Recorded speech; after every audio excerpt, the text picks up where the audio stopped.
नमस्कार। इस दिल से के एपिसोड में हम चर्चा करेंगे उस व्यक्ति की जिसका नाम इतिहास में याद आएगा सबको कि 21 जुलाई 2025 में vice president of India Jagdeep Dhankhar साहब ने अपना इस्तीफ़ा दे दिया। और इसलिए दिया कि उन्होंने कहा कि मेरा स्वास्थ्य ठीक नहीं है, इसलिए मैं रिज़ाइन कर रहा हूँ। 21 जुलाई 2025 इस दिन का बहुत ही महत्व है। महत्व इसलिए नहीं है कि धनखड़ साहब ने इस्तीफ़ा दिया, महत्व इसलिए है कि वाइस प्रेसिडेंट ऑफ इंडिया, उपराष्ट्रपति, हिंदुस्तान की प्रोटोकॉल में प्रेसिडेंट के बाद आते हैं नंबर 2 पे और प्रधानमंत्री जी नंबर 3 पे आते हैं।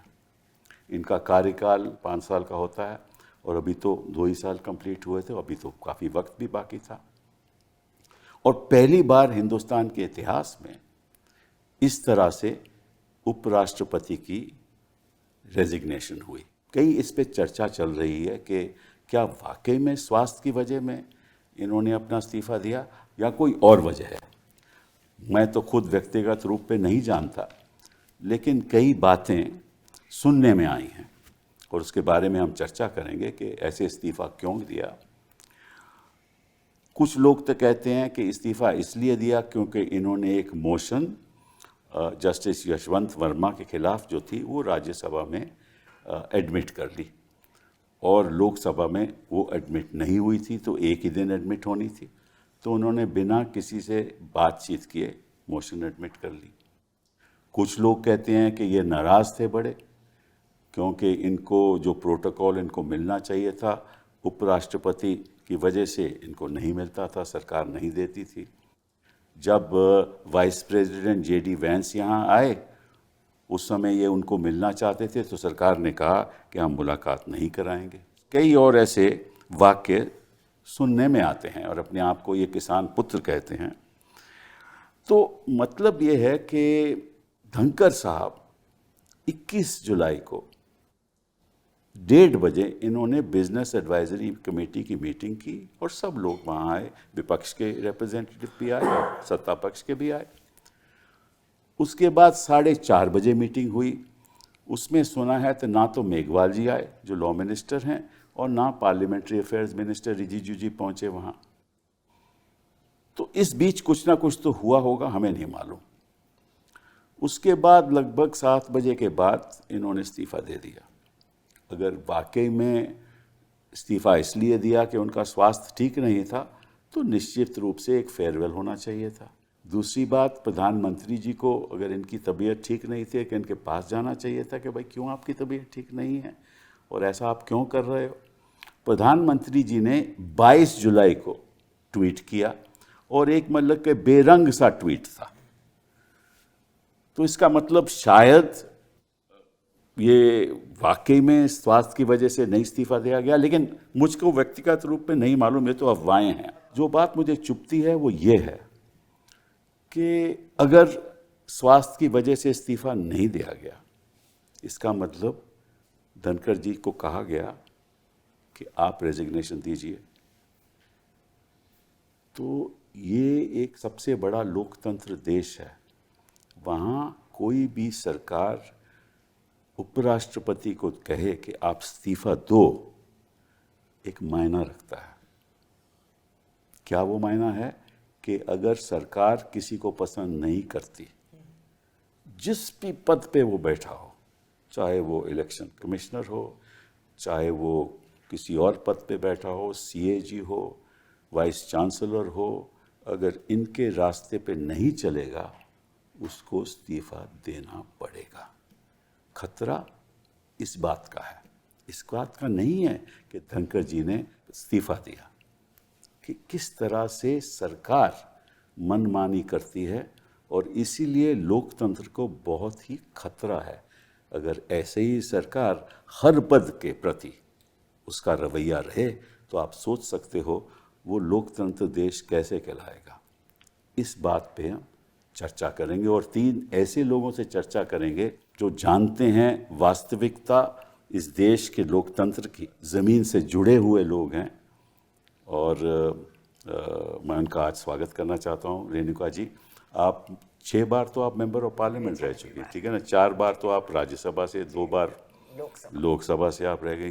तो मतलब कि और जब आप बोलती हैं तो विपक्ष के सत्ता पक्ष के लोग भी थोड़ा ध्यान से सुनते हैं, डरते भी हैं थोड़ा आपसे। दूसरी बात है, आप ज़मीन से जुड़ी हुई हैं, 2 बार आपने लोकसभा की इलेक्शन लड़ी हुई है और आप मंत्री भी रह चुकी हैं health and family welfare Deve Gowda की कार्यकाल में, और कांग्रेस के कार्यकाल में आप इंडिपेंडेंट 4 भी थे आपका, फैमिली और विमेन एंड चाइल्ड, और आप टूरिज्म की भी स्टेट मिनिस्टर रही। तो आपका मतलब कि एडमिनिस्ट्रेशन भी बड़ा अनुभव है और राजनीति में भी बड़ा अनुभव है। तो इसके बारे में आपसे चर्चा करेंगे। Sanjay ji, thank you. आप थे मतलब कि मैं तो आपको कई बार बोल चुका हूँ कि जब आप बोलते हैं सदन भी सुनता है, सदन के बाहर भी जनता भी सुनती है क्योंकि ऐसा मतलब ज़ोरदार भाषण देते हैं। और इसलिए देते हैं, मैं समझता हूँ कि आपकी बैकग्राउंड ये है कि आप हमेशा हर चीज़ में प्रोटेस्ट ज़रूर करते हैं। कई साल आप प्रोटेस्ट करते रहे, 16 साल आपने हॉकर्स के लिए लड़ाई करी और गरीब के लिए आप हमेशा उनके लिए खड़े रहते हैं।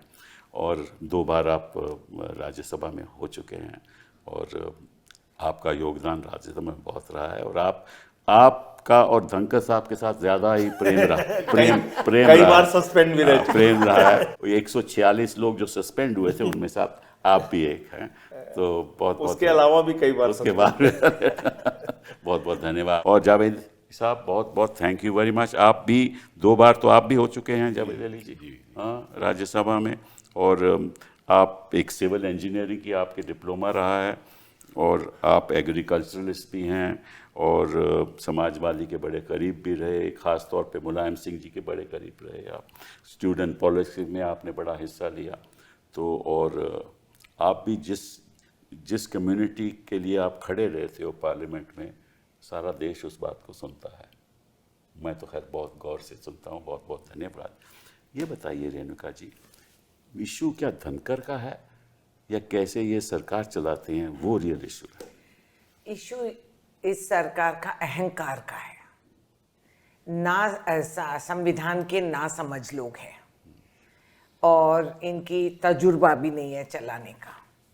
जब ये 3 मुद्दे को लेकर अगर आप आएंगे और कुर्सी पे बैठेंगे तो ऐसे होना ही है। आप एक बार झांक के देख लीजिए, वाइस प्रेसिडेंट का पोजीशन को हटा दिए आज।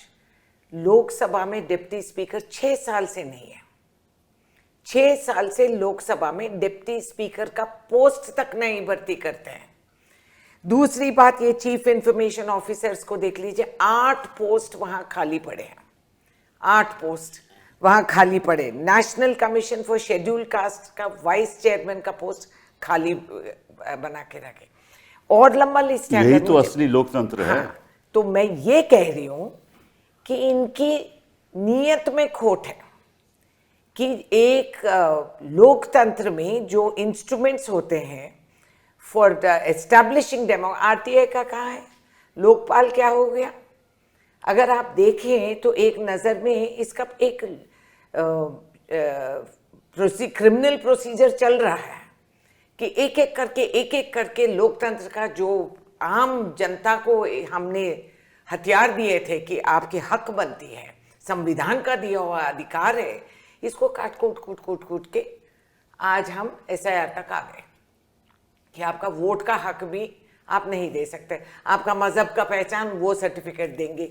ये ऐसे ये नाटक करते। अब आ गया मुद्दे पे कि वाइस प्रेसिडेंट ऑफ इंडिया, हट्टा कट्टा लंबा जाट, सुबह हाउस चलाया, बातचीत हुआ, चर्चा हुआ, सब कुछ हुआ। ऐसी कौन सी बीमारी है? मैं उस बात में परेशान हूँ कि ये अजीब ढंग की वायरस लग गई ये जाट बेटा को कि शाम तक वो इस्तीफा दे दिए कि वो बीमार है। और सरकार के अहंकार देख लीजिए। ऑपोजिशन में हमने पूछा, जब ऑपरेशन सिंदूर और ये पहलगांव का मुद्दा उठे, हमने कहा आप स्पेशल सेशन लगवा दीजिए ताकि जानकारी हो, हमें समझना है। एंटायर ऑपोजिशन एक मुक्त कंठ से कहा कि आपको जो करना है करिए, हम सब आपके साथ हैं। देश की बात है। तो हमने फ्री हैंड दे दिए। फिर हम समझना चाह रहे कि भैया हुआ क्या, क्योंकि ट्रंप जी वहां से कह रहे 26 बार कि मैंने किया, यहां से तो हम गूंगे बहरे बन के बैठे हैं। आम जनता तो पूछ रही है, सवाल शंका उठती है, अफवाहें उड़ रहे हैं। So we asked for this, so they didn't give the no special session का नोटिफिकेशन आके 28 डेज हो गए। पहला दिन ऑफ द सेशन जो अहम सेशन है, क्योंकि स्पेशल सेशन नहीं चला, अहम मुद्दे हैं इसमें और सब देश राह देख रही है। पहला दिन ऑफ पार्लियामेंट में उपराष्ट्रपति रिजाइन, प्रधानमंत्री विलायत घूम रहे, लोकसभा में डिप्टी स्पीकर नहीं है, किसी को कुछ पता नहीं है। आपको नहीं लगता ये षड्यंत्र है, अहंकार है ये? पता है संजय जी, आपसे पूछना चाहता हूँ, धनखड़ जी तो ऐसे शख्स रहे, गवर्नर रहे वहाँ पश्चिम बंगाल में, जिस तरह से उन्होंने ममता जी की सरकार को उनके खिलाफ बयानात दिए, उससे तो प्रधानमंत्री जी ये सरकार बड़ी खुश थी और उसी वजह से शायद इनको यहाँ लाया गया। यहाँ जो इन्होंने अपने कार्यकाल में जो राज्यसभा चलाया, जो वो कहते थे वही करते थे ये। तो फिर इसका मतलब ये हुआ कि जिस दिन वाइस प्रेसिडेंट अपनी बात करने लगे उस दिन ये सरकार कुछ भी कर सकती है। देखिए सर, पहली बात तो ये बिल्कुल स्पष्ट है कि बीमारी कारण नहीं है। अच्छा, इतने नादान तो ना इस देश के लोग हैं, ना हम हैं, ना आप हैं, और ना जितने भी दोनों सदनों के सदस्य हैं। तो ये बात तो बिल्कुल साफ है कि स्वास्थ्य कारण नहीं है। पर क्या कारण? बीमारी कारण नहीं है। उनको हार्ट अटैक भी हुआ था, आपको याद होगा। तो एम्स में एडमिट हुए थे, उसके बाद ठीक हुए। अगर वो और उसके बाद वो प्रोग्राम था परसों पर, उसके बाद हाउस में आए। और मैं 2-3 बातों का जिक्र आपसे करना चाहूँगा, क्योंकि सैटरडे को मैं उनसे मिला था अपने एक मामले में, एक प्रिविलेज का नोटिस मूव करना था उसको लेके, और फिर संडे को भी मैं मिला था। 2 दिन लगातार मैं मिला। उसके बाद मंडे को पूरे दिन 3 बार बीएससी की मीटिंग टली। ये देश के लोगों को जानना चाहिए। मैं 8वां साल हो गया राज्यसभा में रहते हुए, और बीएससी का मेंबर मैं लगातार रहा काफी समय से। कभी भी ऐसा नहीं हुआ कि बीएससी की मीटिंग एक बार टाली जाए, फिर दूसरी बार टाली जाए, फिर तीसरी बार टाली जाए।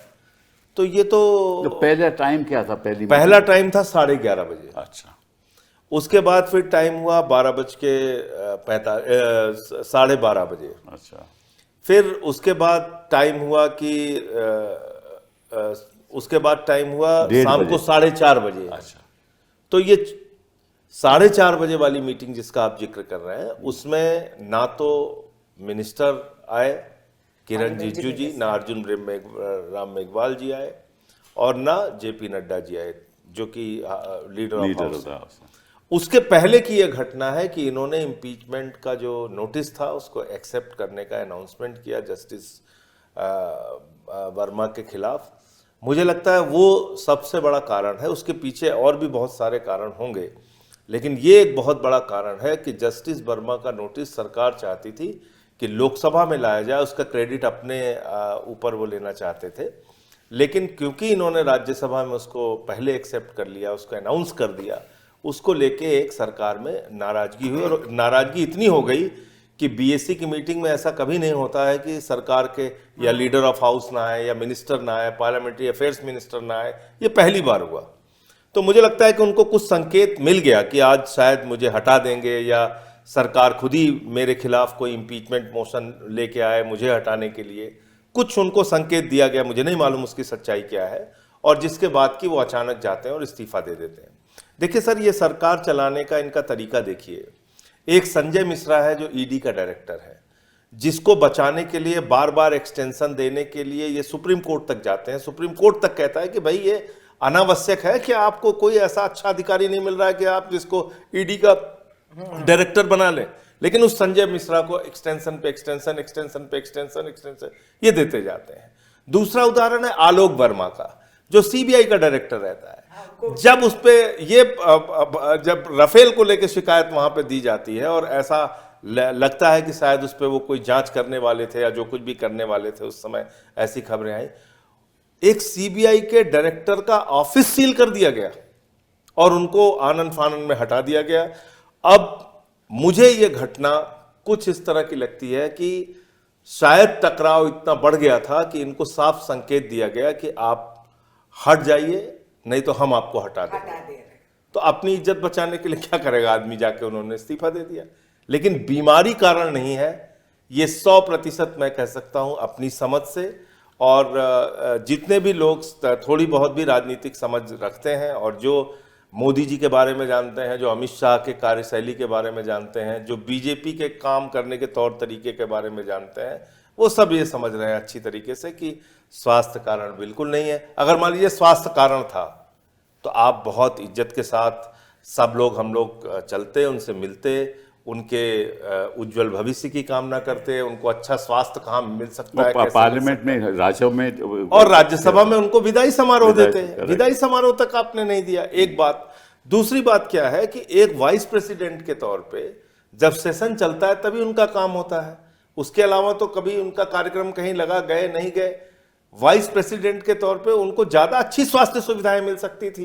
तो ये कहना कि भाई स्वास्थ्य के कारण से उन्होंने इस्तीफा दे दिया, ये बिल्कुल गलत है। ये इस्तीफा सरकार के द्वारा दिलवाया गया है और प्रधानमंत्री जी को देश के सामने आके स्थिति स्पष्ट करनी चाहिए कि इतने बड़े संवैधानिक पद पे बैठे हुए व्यक्ति को अगर आप इस तरीके से फोर्स करेंगे, दबाव डालेंगे कि आप इस्तीफा दो और अपना पद छोड़ो, पहली बार हुआ है तो ये लोकतंत्र के लिए अच्छा नहीं है। आजादी के बाद 78-79 वर्षों में आज तक कभी ऐसा नहीं हुआ कि किसी उपराष्ट्रपति को अपने बीच के कार्यकाल में ऐसे इस्तीफा देना पड़ा हो, एक घटना को छोड़ के जिसमें उनको राष्ट्रपति का चुनाव लड़ना था। तो बाकी तो आज तक कभी ऐसा नहीं हुआ। तो ये तो फोर्स करके इस्तीफा दिलाया गया है, ये मेरा साफ तौर जावेद पर भाई, आपसे मैं इनकी जो बात है उससे एक सवाल उठता है कि जो उपराष्ट्रपति होता है वो चेयरमैन होता है एक्स ऑफिशियो राज्यसभा का, उसको हक है हाउस कैसे चलाना है, कौन सा मोशन एडमिट करना है, कौन सा एडमिट नहीं करना, तो उसको अपना वो संवैधानिक हक है। हाँ, क्योंकि उस पद पे बैठे हुए हैं और अगर उन्होंने कोई ऐसा निर्णय लिया तो उस संविधान के अंतर्गत उनका हक है वो निर्णय लेने का। तो इसका मतलब ये हुआ कि अगर वो संविधान का हक, अपना जो हक है निभाएं और सरकार को, प्रधानमंत्री जी को या सरकार को अच्छा नहीं लगे, तो इसका मतलब ये हुआ कि ये बताएंगे कि वाइस प्रेसिडेंट क्या करेगा, ये बताएंगे इलेक्शन कमीशन क्या करेगा, इलेक्शन कमीशन बिहार में क्या करेगा, ये बताएंगे कि कौन किसकी नियुक्ति होगी, ये बताएंगे कि कौन से जज हम तय करेंगे जिसके पास मुकदमा जाएगा। ये सब मुकदमा नहीं, ये जो मोशन का जो जज हैं वो भी तय करेंगे। ये किस किस्म का लोकतंत्र है? देखिए साहब, ये जो पूरा प्रकरण हुआ है, मुझे ये लगता है कि ये एक तरीके से चैंपियनशिप का एक कंपटीशन हो गया। सरकार अपनी चैंपियनशिप इस्टेब्लिश करना चाहती थी करप्शन इन जुडिशरी, इस विषय पर लोकसभा में मोशन ला करके। और हमारे जो धनखड़ साहब हैं, जिस दिन ये राज्यसभा के चेयरमैन बनकर सीट पर बैठे थे, उसी दिन इन्होंने यलगार बोल दी थी जुडिशरी के खिलाफ, आपको याद होगा। जी हाँ, बिल्कुल, पहले भाषण में। और उसके बाद इन्होंने कोई मौका छोड़ा नहीं, हाउस के अंदर या हाउस के बाहर छोड़ा नहीं जहां जुडिशरी को थोड़ा बहुत भी माफ किया हो। तो धनखड़ साहब ये चाहते थे कि ये एक मौका है जुडिशरी से, जो उन्होंने एक बड़ा कायदे के साथ एक टकराव वाली स्थिति बना ली थी, उसमें चैंपियन वो कहलाए। मोदी जी चाहते थे एक बड़े ब्रॉड स्पेक्ट्रम में कि करप्शन इन जुडिशरी के मसले पर उनका लंबा चौड़ा भाषण हो और कांग्रेस को और विपक्षी दलों को वो उसमें लपेटें। लोकसभा के भाषण पर ज़्यादा लोगों की दिलचस्पी रहती है, तो वो भाषण लोकसभा में हो, इसलिए मोशन, मतलब जो वो इशू है वो भी लोकसभा में आए, भले ही वो भाषण 3 महीने बाद होगा या 4 महीने बाद होगा, जब भी होगा, वो वहाँ चाहते थे। तो ये करप्शन जुडिशरी के खिलाफ एक चैंपियन कौन है हमारे यहाँ, मोदी जी हैं या धनखड़ जी हैं, ये उस चैंपियनशिप को इस्टेब्लिश करने का ये झगड़ा जो है वो चला और ये स्थिति हो गई। जो बात संजय भाई ने कही बीमारी की बात, आज की तारीख तक, अभी आपके यहाँ पहुंचने से पहले तक 20 करोड़ की पार्टी में से एक भी आदमी उनका हाल पूछने नहीं गया है। सही बात। और 20 करोड़ की पार्टी में कितने मंत्री, कितने मुख्यमंत्री हैं, इनमें सिर्फ प्रधानमंत्री जी ने, जो आपने कहा बड़ा बदरंग सा एक ट्वीट किया है, किसी मिनिस्टर ने, पार्टी के अध्यक्ष ने, किसी दूसरे मुख्यमंत्री ने, किसी मिनिस्टर ने उनके लिए स्वास्थ्य की शुभकामना तक नहीं दी है। तो ये बात स्पष्ट है कि ये मामला जो है स्वास्थ्य का तो नहीं है।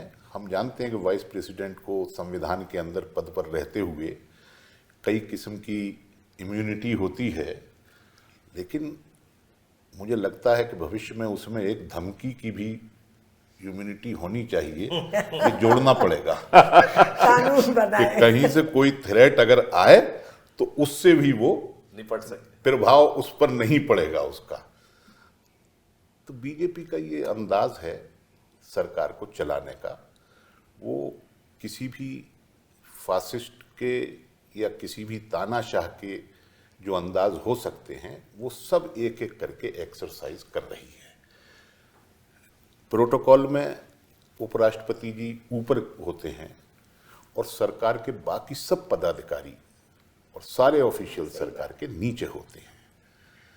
तो उनसे तो इस्तीफा मतलब लिखित वैसे तो मांगा ही नहीं जा सकता, लेकिन जैसी चर्चाएं हैं, पार्लियामेंट में बहुत चर्चाएं होती हैं और बहुत सारे लोग जो हैं अपने अपने सूत्रों से खबर लेकर के आते हैं।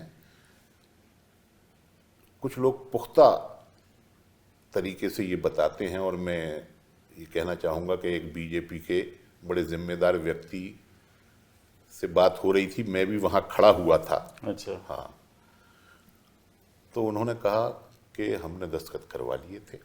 अच्छा।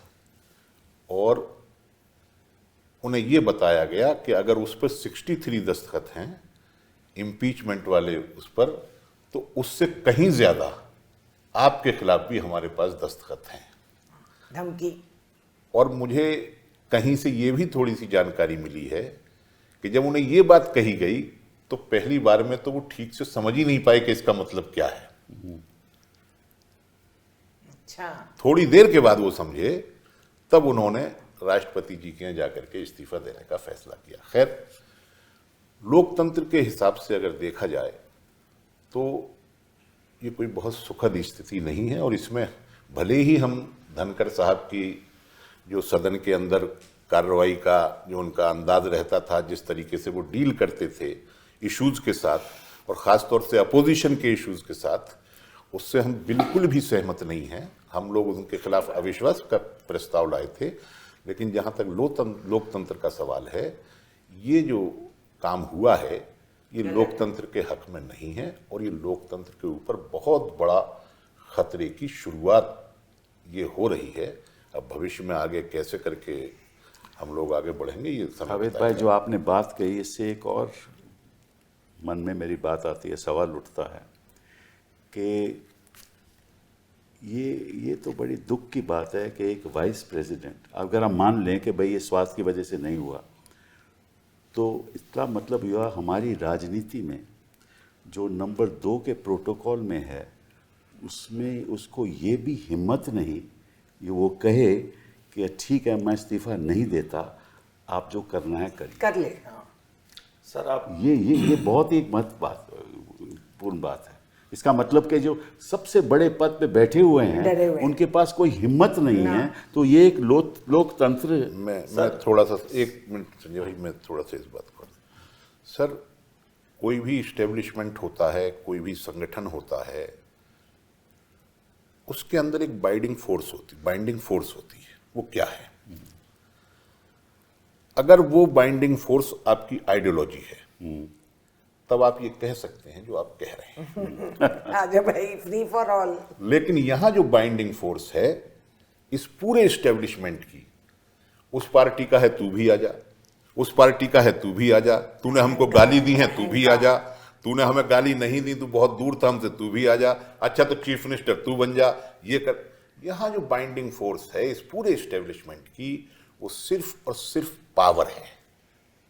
और जब पावर बाइंडिंग फोर्स है, ये पूरा जो इनका तामझाम है, ये सिर्फ सत्ता या पावर की वजह से एक साथ है। तो एक तरीके से हम ये भी कह सकते तो हैं, ये आप कहते हो कि छोटे लोग बड़े पदों पर बैठे हुए हैं, यही मतलब है आपका? मेरे कहने का मतलब ये है छोटे कि मन जो के आइडियोलॉजिकल मन के लोग बड़े पदों पे बैठे हैं। जो आइडियोलॉजिकल कमिटमेंट से लोग आगे बढ़ते हैं, राजनीति में अपनी जगह बनाते हैं, उन्हें कहने की और अपनी बात के लिए असर्ट करने की, अपनी पोजीशन को असर्ट करने की उनके अंदर हिम्मत होती है, करेज होता है। और जो बहुत सारी पार्टियां बदल बदल करके और उस तरीके से आगे आते हैं, तो वो साहस जुटा नहीं पाते। धनखड़ साहब के बारे में मुझे कहना नहीं चाहिए, वो बड़े हैं।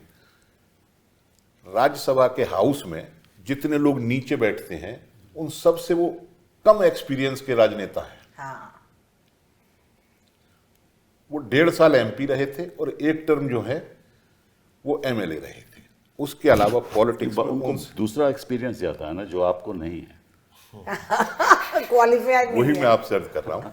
वाइस प्रेसिडेंट बनने के लिए जो उनकी क्वालिफिकेशन थी, सिर्फ ममता जी को परेशान करने के अलावा कोई दूसरी नहीं। जिस सरकार में वो थे गवर्नर बन के, उसी सरकार तो के जो खिलाफ बात मैंने उठाई उसके बारे में देखिए आपका सर, ख्याल क्या? आपने संस्थाओं के प्रति सम्मान की बात करी। पिछले 11 साल में मोदी जी के कार्यकाल को अगर आप देखेंगे, किस पे कब्जा करने की कोशिश नहीं की इन्होंने। आज जुडिशरी की हालत देख लीजिए, बड़े से बड़ा मामला होता है, लोग जज का नाम, मुझे पता नहीं एक बात कहनी चाहिए कि नहीं कहनी चाहिए, जज का नाम देख के बता देते हैं इसमें बेल मिलेगी, हाँ, नहीं इसमें हाँ, मिलेगी, फिटिंग, इसमें कार्रवाई होगी, इसमें कार्रवाई नहीं होगी, इसमें ये फैसला आएगा, इसमें वो फैसला ये आएगा। तो इन लोगों को ये आदमी इस पार्टी से शायद इन लोगों को ज्यादा जानकारी तो नहीं सर है, मैं बस ये आपसे कहते कह रहा हूं कि जजेस जुडिशरी को लेके सवाल उठने लगे, सीबीआई को लेके सवाल उठने लगे, ईडी को लेके सवाल उठने लगे। आप प्रोटोकॉल में दूसरे नंबर पे उपराष्ट्रपति की बात कर रहे हैं। सर मैं बड़ी विनम्रता पूर्वक याद दिलाऊंगा आपको, जब इस मंदिर का शिलान्यास हो रहा था प्रभु श्री राम के मंदिर का, उस समय रामनाथ कोविंद जी राष्ट्रपति थे, जी हाँ। उत्तर प्रदेश के मुख्यमंत्री थे योगी आदित्यनाथ जी। योगी आदित्यनाथ जी गए, उनके साथ राज्यपाल गई आनंदीबेन पटेल, और प्रधानमंत्री गए तो उनके साथ भागवत जी गए, राष्ट्रपति नहीं गए, क्योंकि प्रोटोकॉल में वो ऊपर चले जाते, उनको सारा कुछ आगे दिखाना पड़ता, उनके पीछे इनको चलना पड़ता। और फिर एक मानसिकता भी, दलित समाज के व्यक्ति थे तो उनसे कैसे मंदिर का शिलान्यास कराते। अब आ जाइए संसद के उद्घाटन का। संसद के शिलान्यास और उद्घाटन दोनों में राष्ट्रपति नहीं, उपराष्ट्रपति नहीं। तो आपने संस्थाओं के सम्मान की बात की, पद के सम्मान की बात की, कब किया इन्होंने? इन्होंने जिसको जैसे चाहा वैसे डंडे से नचाना चाहा, और जैसे चाहा अगर आपने उनके हिसाब से काम नहीं किया, उनसे उनकी लाइन से आप थोड़ा भी इधर उधर भटके, तो फिर आपको निकाल के बाहर कर दिया। यही काम कुल मिलाकर इस मामले में भी हुआ है। और जो बात जावेद भाई कह रहे हैं कि 100 तरह की असहमति हो सकती, मैं तो सर इस संसद के इतिहास में सबसे लंबे समय तक निलंबित रहने वाला सांसद हूं। 11 महीने तक मैं सस्पेंड था, 11 महीने। तो आप देखो, और आपने वो इतिहास बनाया जो कोई और नहीं बना सका, तो और इनकी वजह मैं से बात आपसे कह रहा हूं, कमीशन के और कई बार हाउस से बाहर किया गया, कई बार मार्शल से बाहर किया गया, लेकिन बावजूद इसके अगर आप ये कहेंगे कि भाई इस तरीके से उपराष्ट्रपति को अगर धमका के उनका इस्तीफा लिया जा रहा है और दबाव बनाया जा रहा है, तो फिर तो इसके बाद कुछ नहीं बचता। आप कहते रहिए राष्ट्रपति हैं, कहते रहिए आप संवैधानिक पद पे हैं, कहते रहिए कि आपको दूसरा सबसे बड़ा प्रोटोकॉल है, प्रधानमंत्री के ऊपर का प्रोटोकॉल है, लेकिन तौर तरीके और काम में तो ये दिख नहीं रहा है। रेणुका जी, अब आपने कभी सुना कि सीएजी ने ऐसी रिपोर्ट दी जो हमारे कार्यकाल में दी जाती थी कि इलेक्शन कमीशन ने इनकार कर दिया, हाँ, और या किसी ब्यूरोक्रेट ने कहा कि आप गलत कर रहे हो?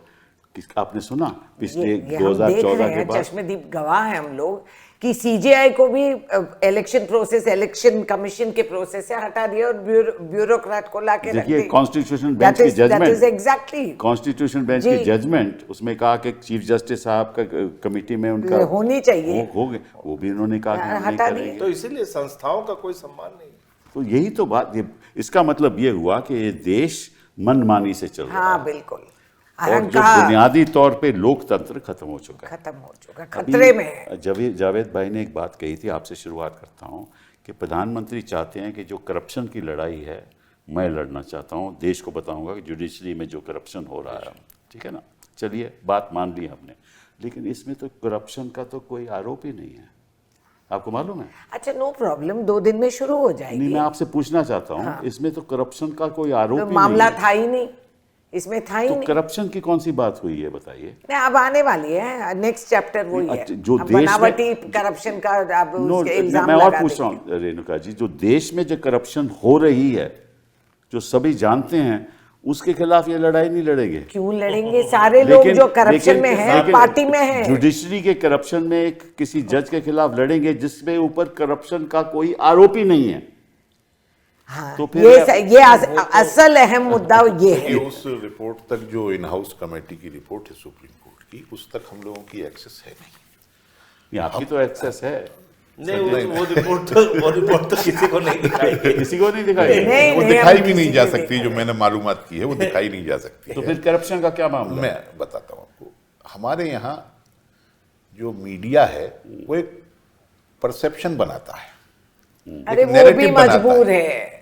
जो भी है हाँ, वो खुशी से वो मजबूर कौन से फ्री बोल रहे हैं? वो एक free नैरेटिव speech। बनाता है, और उसने ऐसा नैरेटिव बनाया है कि भले ही वो घर की बाउंड्री से बाहर पैसे मिले हों, भले ही वो घर पर ना रहे हों, किसी के हों या ना हों, लेकिन एक ऐसा नरेशन बनाया है जैसे कि वो सारे के सारे पैसे उन्हीं जज साहब के थे जिनके घर के बाहर स्टोर ये तो किसी ने नहीं कहा, वो तो रिपोर्ट में नहीं लिखा। नहीं, ऐसा एक नरेशन बनाया है, तो नैरेटिव प्रधानमंत्री बनाया है। प्रधानमंत्री हैं, उनके पास तो Narrative बनाया वकील हैं, उनके अटॉर्नी जनरल हैं, सोलिसिटर नहीं, जनरल हैं। ये तो रहा इनका इंडिविजुअल मामला, लेकिन करप्शन इन जुडिशरी ये भले ही कहीं लिखत पढ़त में हुआ या ना हुआ हो, आप मेरी बात से यकीनन सहमत नहीं होंगे, लेकिन वो है सर। नहीं, कौन नहीं, मैं सहमत नहीं, हूं। वो अलग बात है। मैं वो, कौन वो सा है, कहता है? तो अब वो चूंकि ऑलरेडी प्रिवेल करता है जुडिशरी के अंदर, एक मौका मिल गया, नैरेटिव भी बन चुका है मीडिया के द्वारा देश के अंदर,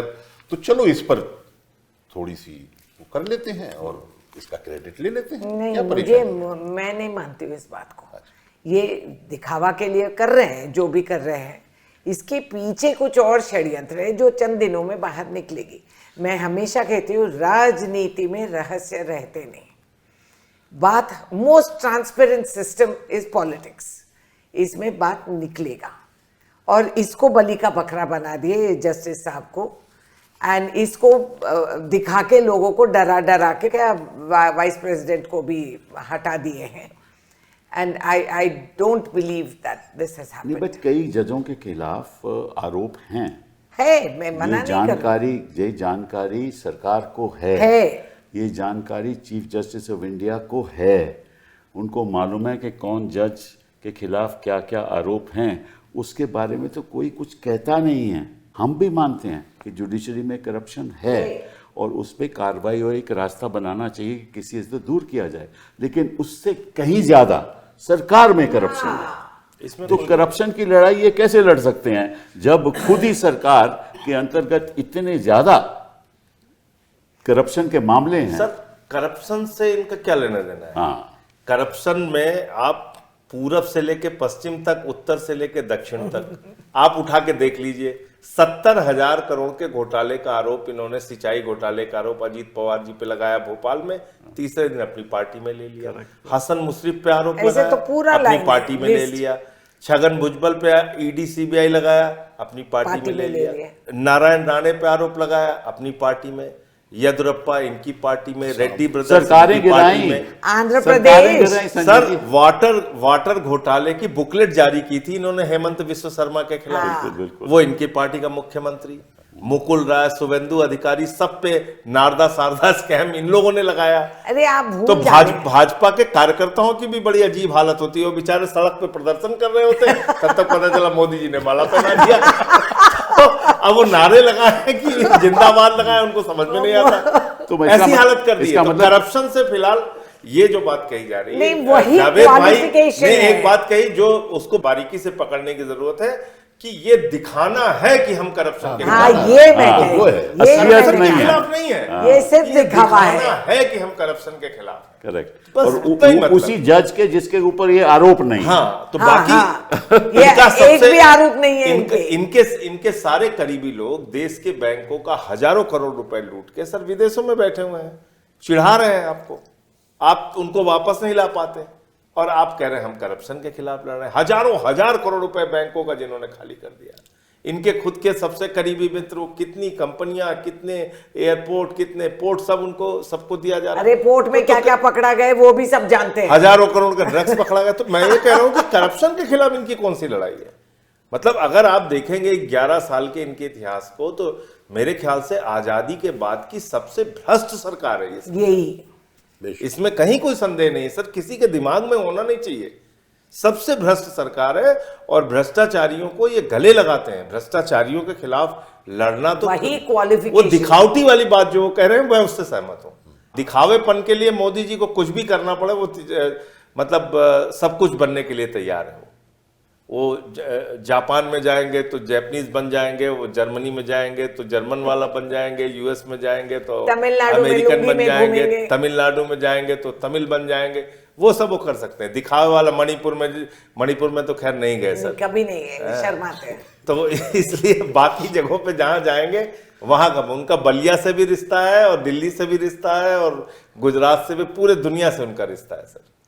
तो वो दिखावे के लिए तो कुछ भी छोटे कर सकते देश हो। का मेडल लाके बड़ा शान से घूमते हैं। देखिए कमजोरी वहां हम गलत फहमी पे है कि सोचे प्रधान अपने लोगों को लेके जाते हैं जहाज से, उन्हीं से नारे लगवाते हैं, उसमें एक आध दो महिला रो देती हैं, उसको हमारे मीडिया वाले, गोदी मीडिया वाले चलाते रहते हैं दिन रात कि देखो ये महिला रोने लगी प्रधानमंत्री के लिए।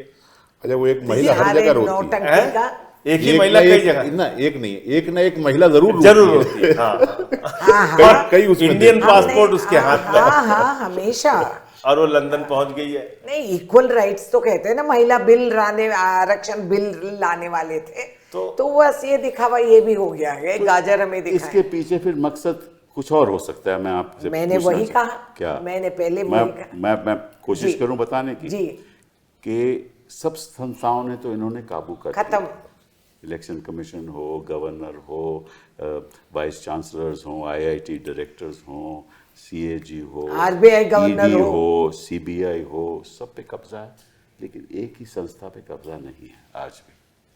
करप्शन है जुडिशरी में, लेकिन कब्जा नहीं है। हाँ, कब्जा नहीं। असली मकसद ये है कि इस मोशन से वो चाहते हैं कि कानून बदल दें, और लगाम पे ना दें। और ये नियुक्ति हमारे हाथ में आए, और इस इंस्टीट्यूशन को भी पूरी तरह से कब्जा। कमिटेड जुडिशरी का जो कॉन्सेप्ट है, ये मैं आपके सामने एक विचार एक रखना बचा है चाहता तो हूँ। नहीं, ये सच है, अहंकार इनका। और तो आप समझते हो कि यही हो सकता है? हाँ, हो सकता है। करप्शन एक दिखावा है, और असली मंशा है वो कैप्चर करना ये judiciary डरे को। हुए रहने दो, और जो जजमेंट कब्जे का तो इनका हर संस्था ये तो सर मतलब जो कानून लेके आ रहे थे तो लड़ भिड़ के किसी तरीके से रुके हैं, वरना तो इनका तो लोगों के घरों में इनका बस चले तो सीसीटीवी लगा दें। अब देखिए ना, इन्होंने जिस तरह से बिहार में ये SIR लगाया है, उससे साफ जाहिर है कि ये सारे इलेक्ट्रल सिस्टम पे कब्जा करना चाहते अरे बिहार कहाँ, सर, आज तो आप- अनाउंस करें कि देश आप भर में बताइए, ये हैं। होने आपने वाला कहा, उन्होंने कहा कर्नाटका में देश भर में लागू देश करने भर में वाले लागू। हैं। Maharashtra. They are doing it। Sir 52 lakh vote cut चुके हैं। अब बिहार के चुनाव का कोई मतलब नहीं बचता। 52 लाख वोट, 2 लाख 2.5 लाख वोट से तो 10-10 20-20 सीट का फर्क आ जाता है सर। आपने 52 लाख वोट काट दिया, तो अब बिहार के चुनाव का कोई मतलब नहीं है। चुनाव आयोग ने जीत का प्रमाण पत्र नरेंद्र मोदी जी को चुनाव से पहले दे दिया है वहां पे। अब ये एसआईआर अगर लागू हो गया, आप बताइए गरीब पर आप मजदूर, चुनाव क्यों लड़ते? सर दिल्ली में हाँ, ये वेस्ट है। मैंने जो बिहार के मजदूर या जो गरीब आदमी, ऑटो वाला, रिक्शे वाला जो यहाँ दिल्ली में रहता है, वो कहां से जाएगा जन्म प्रमाण पत्र देने? अपना जन्म प्रमाण पत्र, अपने माँ बाप पहले का उसको जन्म जानकारी भी तो होना चाहिए। अच्छा, इनको कागज की बड़ी शौक लगी रहती है, और 11 साल हो गए अपनी डिग्री नहीं दिखा पा रहे हैं। हाँ। और अब पूरे देश से इनको कागज देखो, आप तो उस चर्चा पर चले गए जो हम चर्चा नहीं करना चाहते। मैं ये कह रहा हूं कि ये एसआईआर जो है, ये जबरदस्ती एक लोगों के ऊपर थोपा जा रहा है। ये भी एक पूरे चुनावी सिस्टम पे कब्जा करने की तैयारी है। जैसे आप कह रहे हैं जुडिशरी पे, ये एक चुनावी तंत्र पे पूरी तरीके से इनका कब्जा हो गया। मीडिया पे कब्जा हो गया, चुनावी सिस्टम पे कब्जा हो गया, फिर जुडिशरी पे कब्जा हो गया, बाकी संस्थाओं पे कब्जा हो गया, फिर रहा क्या? बनाना रिपब्लिक। वो तो आप वो स्थिति जो है वो फासिज्म और नहीं, फिर आप चुनाव क्यों लड़ते हो? फिर आप तो कहो कि जो आपने करना करो। ये सच है। अब सवाल करना है कि अब क्यों सर लड़े? 28 तारीख का इंतजार मेरे ख्याल से सबको है, पूरे देश को। अगर माननीय सर्वोच्च न्यायालय की तरफ से सुप्रीम कोर्ट अगर कोई इस पे एक्शन नहीं लेता है, तो फिर वाकई बिहार के चुनाव का तो कोई मतलब नहीं है।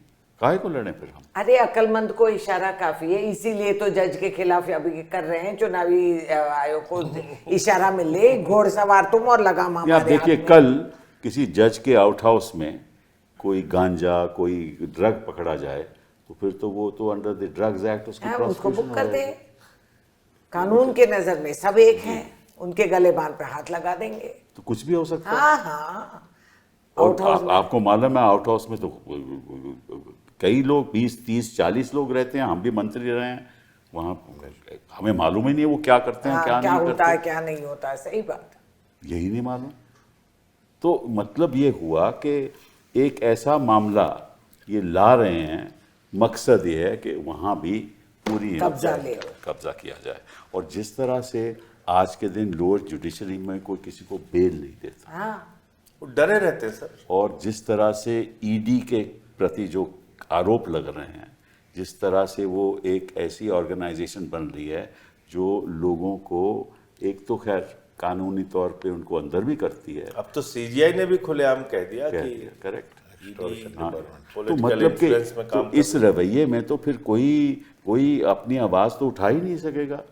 आपको याद है लोकसभा लोकसभा इलेक्शन के पहले अरुण गोयल जी ने रिजाइन कर लिया, लवासा साहब के खिलाफ इन्होंने शुरू कर दिया, आपको याद है? तो क्यों? मैं वही कही कि आप अगर पलट के देखेंगे तो one by one the instruments of democracy को ये गिराते, तोड़ते, बंद करते हुए आ रहे हैं। ये सारे कॉन्स्टिट्यूशनल पोस्ट में खाली सीट्स रखे हैं, पालतू रखे हैं, और एक आध बंदे को खुश करके सामने लवासा साहब ने डिसेंट किया तो उनके खिलाफ, बेटे के खिलाफ नोटिस हो गया, और बीबी के खिलाफ रिजाइन कर दिया, उन्होंने भी रिजाइन कर दिया। तो मतलब कि जो आवाज उठाएगा, चुनाव और आरबीआई गवर्नर, मुझे याद है जब ये मुख्यमंत्री थे गुजरात में, तो एक लोक आयुक्त की नियुक्ति होनी थी, और उसमें गवर्नर ने और चीफ जस्टिस ऑफ इंडिया ने नियुक्ति की। 8 साल तो पहले लोक आयुक्त की पोजीशन इन्होंने किसी की नियुक्ति नहीं की। उसके बाद वो नहीं उन्होंने माना, इन्होंने तुरंत ही रिट पिटीशन फाइल कर दिया कि हम ये नहीं मानते। मैटर सुप्रीम कोर्ट के गया, सुप्रीम कोर्ट ने उसको कहा कि बिल्कुल ठीक किया है जो गवर्नर ने, फिर भी इन्होंने नहीं किया। Justice R.A.. मेहता साहब थे, उन्होंने अल्टीमेटली रिजाइन कर दिया। मतलब कि ये जो रवैया इनका रहा है गुजरात से चल रहा है। एक सीख और मिलती है सर इससे, धनखड़ साहब के प्रकरण से, और जो लोग आज इनका साथ दे रहे हैं, हर सही गलत काम का समर्थन कर रहे हैं, उनके लिए भी ये सीख है कि ये किसी के सगे नहीं है। हाँ, ये तो बात सही है, ये बात सही। ये मैंने कल कहा, ये किसी के सगे नहीं है कि जितने लोग यहाँ से कूद के जो इनका साथ दे रहे हैं, जो इनका समर्थन कर रहे हैं, अगर वो ये सोचते हैं कि उनको ये मौके पे कहीं अगर उनसे थोड़ा भी लाइन हटने पे उनको ये छोड़ देंगे, ये किसी को छोड़ने वाले नहीं है। धनखड़ साहब थोड़ा सा लाइन हटे, इनके हिसाब से इस्तीफा करवा दिया उनका। पर वो तो कहते हैं बाहर जाकर के देखिए, हमारा देश इतना सबसे बड़ा लोकतंत्र देश है, और अगर संजय सिंह जी जैसे और रेणुका जी जैसे और जावेद भाई के जैसे आवाज़ उठा के बात कर सकते हैं, तो ये निश्चित है कि लोकतंत्र। बस एक उम्मीद रख रहे हैं, ज्यादा मतलब दिन नहीं, मेरा ये हम भी कहना अंदर है, जाएंगे, डोंट वरी। बाहर जाकर तो सभी ये कहेंगे, अभी तक की स्थिति तो यही है कि बाहर जाकर के तो ये कहना ही है, इतना राष्ट्र प्रेम, राष्ट्रभक्ति या राष्ट्रवाद कह लीजिए, वो हम लोगों के अंदर अभी शेष है। लेकिन जब सर से ऊपर पानी इन्होंने ही कहा था तो मुझे शर्म आती है कि मैं हिंदुस्तान में पैदा क्यों हुआ। आपको याद नहीं? बिल्कुल। और अंग्रेजी बोलने वाले सब उन्होंने खुद कहा ये बात। दक्षिण कोरिया में बोला था। दक्षिण कोरिया बाहर जाके बोला था ना। लेकिन हम उनके और अगर तरीके से राहुल नहीं। गांधी बोलेगा तो वो कहेंगे ये एंटी नेशनल है। दक्षिण कोरिया में बोला था ना। कितनी पहले लोग 2014 के पहले लोग कहते थे पता नहीं कहाँ पैदा हो गए। करेक्ट। तो कहने का मतलब ये है कि इस किस्म का लोकतंत्र तो ज़्यादा साल चल नहीं सकता। और शायद मुझे जो लग रहा है कि आरएसएस को भी शायद ये अनुमान हो गया है कि ये अभी ज़्यादा साल चलने नहीं वाला। अब सर इन्होंने 75 साल तो सब पे लागू किया है, देखिए क्या होता है इनके। 11 सितंबर को भागवत जी का 75 साल पूरा हो रहा है। अगर भागवत जी इस्तीफा देते हैं तो 17 सितंबर को मोदी जी का 75 साल पूरा। सत्ता में भागवत जी का उस तरीके से नहीं मैं इनकी मातृ संस्था आरएसएस है, उसके प्रमुख ने कहा कि भाई 75 साल में इस्तीफा दे देना चाहिए। 11 सितंबर को उनका 75 साल पूरा हो रहा है भागवत जी का, 17 सितंबर को मोदी जी का 75 साल पूरा हो रहा है। तो जो प्रधानमंत्री सुमित्रा महाजन जी से लेके, लाल कृष्ण आडवाणी जी से लेके, मुरली मनोहर जोशी जी, कलराज मिश्रा जी, तमाम नेताओं को रिटायर करा चुका है 75 साल के क्राइटेरिया के हिसाब से, तो अब उनको उदाहरण प्रस्तुत करना चाहिए। ये तो आपकी मतलब के सोच है। नहीं, इट इज द रूल। बस रूल हम कौन से बनाए? इस देश में वो कौन सा उनके रूल अपने चलता है आप पे भैया? है, हमें वो बता दीजिए, हमें बता दीजिए कौन सा मापदंड रूल चलता उनके वो खुद ही लगाए, हम क्या है। रूल कहेंगे? तो ये बनाते हैं और जैसे चलाना चाहे चलाते हैं। जब हम लोग इसी को तो लोकतंत्र कहते हैं। हम धनखड़ साहब का जिक्र करना चाहूंगा। जब हम लोग उनके चैम्बर में जा करके उनसे शिकायत करते थे, साहब आपने फर्स्ट टर्म के एमपी को इतना बड़ा बंगला कैसे दे दिया, बताइए। तो वो कहते थे एक्सेप्शन हर जगह होते हैं। तो रूल्स हर जगह होंगे, ये वहां भी एक्सेप्शन कुछ हो जाते हैं और ऐसा कोई रूल है भी नहीं। लेकिन मुझे अभी धनखड़ साहब से उम्मीद है कि वो एक दिन जरूर बोलेंगे, क्योंकि बोलना उनका शौक है और बोलना उनकी आदत है। आज नहीं तो कल कोई वक्त ऐसा आएगा जब वो बोलेंगे, तभी मैं समझता हूँ कि इस सर स्थिति फेयरवेल स्पीच भी इसीलिए नहीं कराएगी। हाँ, ये भी खतरा था कि शायद फेयरवेल स्पीच में ही वो कुछ बोल बोलना, देते। कुछ बोलना दे। नहीं तो ये भी जावेद भाई फेयरवेल स्पीच तो अभी टाइम है। वो बालयोगी थिएटर में हमने हामिद अंसारी साहब की और वेंकैया नायडू साहब की स्पीच देखी। वो बाहर होती है, वो 10-15 दिन बाद होती है रिटायरमेंट की। वो उसी चलिए हम सोचते हैं कि उनका स्वास्थ्य ठीक हो जाए, उसके बाद शायद वो हमें कुछ बता अब देंगे। असली हर वक्त खतरा, नाउम्मीद मत होना। असली खतरा यही है कि वो स्वास्थ्य का बुनियाद बना के इसको हटाएं। भविष्य में उनका स्वास्थ्य का असली बात क्या होगा, हम उसका भी ख्याल रखना नहीं चाहिए। ठीक नहीं, रहेगा। स्वास्थ्य कारणों से स्पीच भी नहीं कराएंगे। हाँ, क्योंकि मैं वो वही कह रही फेयरवेल हूँ। कहेंगे फेयरवेल लेने लायक नहीं है, वो उनको स्पीच नहीं दे हाँ, सकते, क्योंकि इसलिए हाँ, हम लोग बताइए। उनकी उनको बोलती बंद हो गई, चलिए। लैरिंजाइटिस आ गया। चलिए हमने अच्छा, एक स्वास्थ्य के बारे में बताऊं, अरुण जेटली साहब की फाइलें आईसीयू में जाती थी। हाँ। मनोहर पारीकर साहब जो है वो गोवा पद पर रहते हुए दिवंगत हुए। ऐसे बहुत सारे केस हैं। तो और अपने वो कर्नाटका के जो मंत्री थे उनका भी जो पार्लियामेंट अनंत कुमार कुमार, वो पद पर रहते हुए दिवंगत हुए। तो ये तो पहला ऐसा इंसिडेंट हो रहा है कि जो सुबह मीटिंग चलाए, हाउस पे आए, सेशन चालू करे और जब उनका ऑपरेशन हुआ तो तीसरे दिन आ गए थे। तीसरे दिन आए। तीसरे दिन, थर्ड डे ये दूसरे किस्म की बीमारी थी, आप इसको समझ के मैंने वही कहा, ये अजीब वायरस है, सिर्फ भाजपा में घूमती है ये। चलिए, तो वही लोग शिकार होते अच्छी हैं चर्चा रही ताकि देशवासियों को पता चले कि इसके पीछे असलियत क्या है, इसके पीछे सरकार की सोच क्या है और क्या लोकतंत्र को वाकई में खतरा है, और अगर है तो उसके लिए हम क्या करने वाले हैं। बहुत बहुत धन्यवाद।